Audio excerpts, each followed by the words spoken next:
Halo semuanya, jadi ini adalah tugas dari kelompok saya, yaitu kapasitif atau kapasitor. Anggota kelompoknya yaitu dengan saya sendiri, Lutfia Yasminata Mimi, dan Muhammad Dulfanto Hepelasuri, dan Jax Adit Luhukai.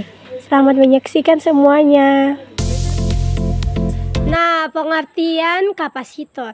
Kapasitor adalah komponen listrik yang berfungsi menyimpan muatan listrik sementara dalam suatu medan listrik. Contohnya, digunakan pada radio, televisi, komputer, dan rangkaian elektronik untuk menstabilkan arus, menyaring sinyal, atau menyimpan energi sesaat. Selanjutnya, ada struktur kapasitif. Nah, ini sebuah kapasitor umumnya terdiri dari dua pelet logam konduktor atau misalnya aluminium, dipisahkan oleh bahan isolator atau dielektrik seperti udara, mika, kertas, keramik, atau plastik. Ada rumus dasar kapasitif, yaitu C sama dengan Q per V.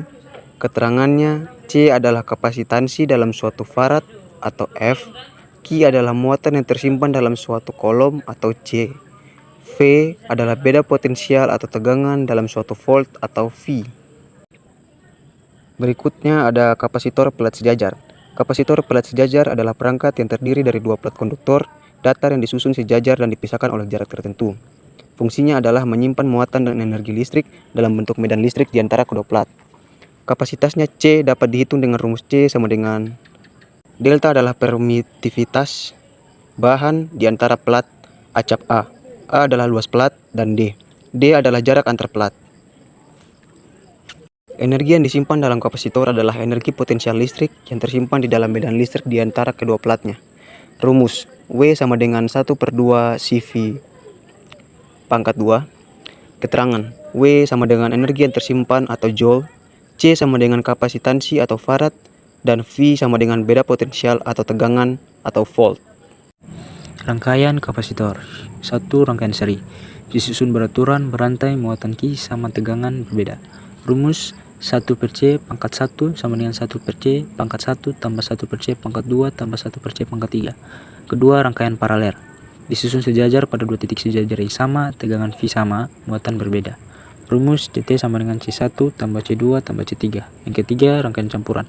Gabungan seri paralel, hitung bagian seri dan paralel secara bertahap hingga dapat C1.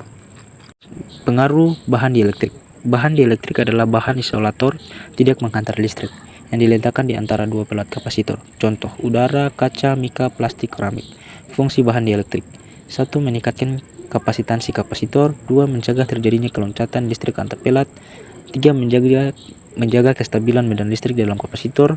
Untuk rumusnya C sama dengan K kali CO. Keterangan C sama dengan kapasitansi dengan bahan dielektrik, CO sama dengan kapasitansi tanpa bahan dielektrik di udara vakum, K konstanta dielektrik tidak berdimensi. Kemudian kapasitor pada arus bolak-balik AC. Kapasitor dapat dilalui arus bolak-balik AC karena terjadi pengisian dan pengosongan muatan terus-menerus walaupun tidak menghantarkan arus searah di C. Rumus reaktansi kapasitif hambatan AC XC sama dengan 1/2 pi FC. Keterangannya XC sama dengan reaktansi kapasitif delta, V frekuensi AC Hz, C kapasitas farad. Rumus pada arus kapasitor I sama dengan F per XC sama dengan 2 pi VCF. Keterangan I arus ampere, V tegangan volt. Fungsi kapasitor dalam kehidupan sehari-hari. 1. Menyimpan energi. Kapasitor menyimpan muatan listrik sementara yang dapat digunakan kembali saat dibutuhkan. Contoh, kamera senter isi ulang. 2. Penggerak motor listrik. Membantu menjalankan motor listrik dengan menambah torsi awal. Contoh, kipas angin, pompa air, kulkas. 3. Penyaring, filter, arus AC dan DC pada rangkaian elektronik. Contoh, radio, amplifier, dan televisi. 4. Menstabilkan tegangan. Menjaga tegangan tetap stabil pada rangkaian elektronik agar tidak mudah rusak. Contoh, adaptor, power supply, televisi.